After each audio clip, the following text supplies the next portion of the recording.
அனைவருக்கு ஸ்தோத்திரம். இந்த தொடர் வேதாகமத்தில் இந்த நாளில் யோபின் புத்தகம் 23 தொடர்ந்து நாம் வாசிக்கலாம். யோபு அதற்கு உரைத்த மறுமொழி, இன்று கூட என் முறைப்பாடு கசப்பாக உள்ளது. நான் வேதனை குரல் எழுப்பியும் என் மேல் அவரது கை வலுவாய் உள்ளது. அவரை எங்கே கண்டுபிடிக்கலாம் என நான் அறிய யாராவது உதவுவாரானால் நான் அவர் இருக்கையை அணுகுவேன். என் வழக்கை அவர் முன் எடுத்துரைப்பேன். என் வாயை வழக்குரைகளால் நிரப்புவேன். அவர் எனக்கு என்ன வார்த்தை கூறுவார் என அறிந்து கொள்வேன். அவர் எனக்கு என்ன சொல்வார் என்பதையும் நான் புரிந்து கொள்வேன். மாபெரும் வல்லமையுடன் அவர் என்னோடு வழக்காடுவாரா? இல்லை, அவர் கண்டிப்பாக எனக்கு செவி கொடுப்பார். அங்கே நேர்மையானவன் அவரோடு வழக்காடலாம். நானும் என் நடுவரால் முழுமையாக விடுவிக்கப்படுவேன். கிழக்கே நான் சென்றாலும் அவர் அங்கில்லை, மேற்கேயும் நான் அவரை காண்கிறேன். இடப்புறம் தேடினும் செயல்படுகிற அவரை காணேன். வலப்புறம் திரும்பினும் நான் அவரை பார்த்தேன் இல்லை. ஆயினும் நான் போகும் வழியை அவர் அறிவார். என்னை அவர் புடமிட்டால் நான் பொன் போல் துலங்கிடுவேன். அவர் அடிச்சுவடுகளை என் கால்கள் பின்பற்றின. அவர் நெறியில் நடந்தேன், பிறழவில்லை. அவர் உரைத்த ஆணையினின்று நான் விலகவில்லை. அவர் தம் வாய்மொழிகளை அரும் பொருளின் மேலாக போற்றினேன். ஆனால் அவர் ஒரு முடிவை எடுத்தால் யாரால் மாற்ற முடியும்? ஏனெனில் எதை அவர் விரும்புகிறாரோ அதை அவர் செய்கிறார். ஏனெனில் எனக்கு அவர் குறித்துள்ளதை அவர் நிறைவேற்றுவார். இத்தகையன பல அவர் உள்ளத்தில் உள்ளன. ஆகையால் அவர் முன் நடுங்குகிறேன். அவரை பற்றி நினைக்கையில் திகிலடைகின்றேன். இறைவன் என்னை உள்ளம் குன்ற செய்தார். எல்லாம் அல்லவர் என்னை கலங்க செய்தார். ஏனெனில் இருள் என்னை மறைக்கிறது, காரிருள் என் முகத்தை கவ்வுகிறது. தொடர்ந்து 24வது பகுதியை வாசிக்கலாம். குறித்த காலத்தை எல்லாம் வல்லவர் ஏன் வெளிப்படுத்தவில்லை? அவரை அறிந்தோரும் ஏன் அவர் தம் நாள்களை காணவில்லை?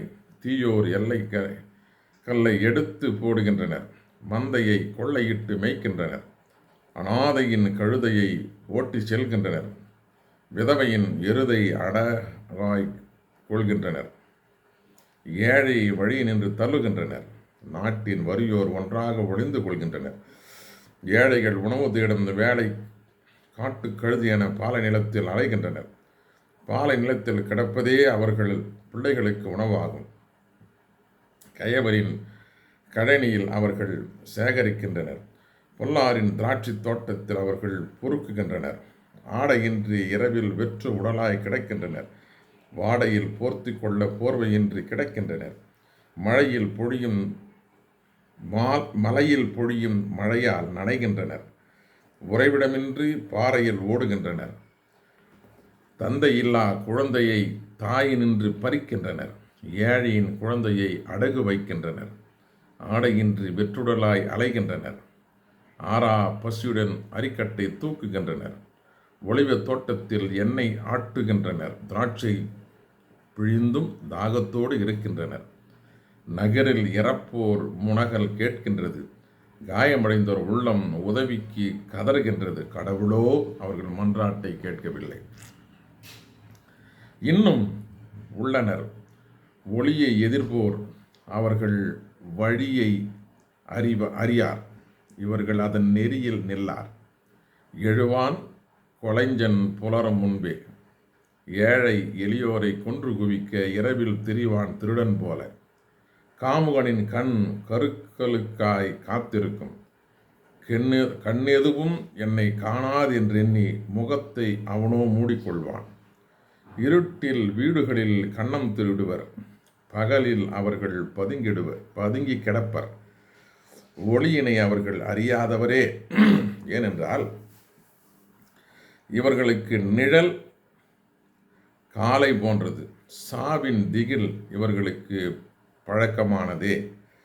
வெள்ளத்தில் விரைந்தோடும் வைக்கோல் அவர்கள் பார்மேல் அவர்கள் பங்கு சபிக்கப்பட்டது. அவர் தம் திராட்சை தோட்டத்தை எவரும் அணுகார். வறட்சியும் வெம்மையும் பனிநீரை தேய்க்கும். தீமை செய்வோரை பாதாளம் விழுங்கும்.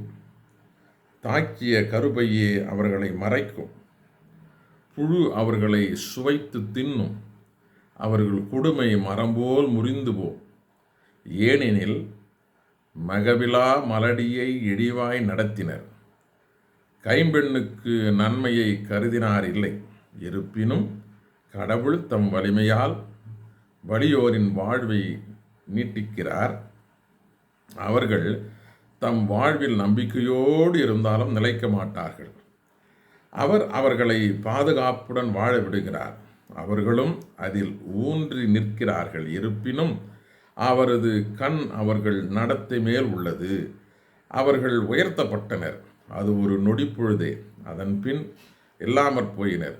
எல்லோரையும் போல் தாழ்த்தப்பட்டனர். கதிர் நுனி போல் கிள்ளி எறியப்பட்டனர். இப்படி இல்லை எனில் என்னை பொய்யன் என்றோ என் மொழி தவறு என்றோ என்பிப்பவன் எவன்?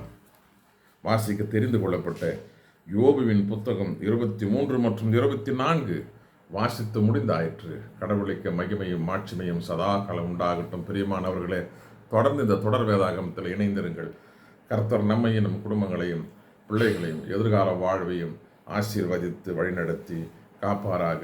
அனைவருக்கும் 79வது சுதந்திர நெல் வாழ்த்துக்களை அன்போடு தெரிவித்துக் கொள்கின்றேன். வணக்கம்.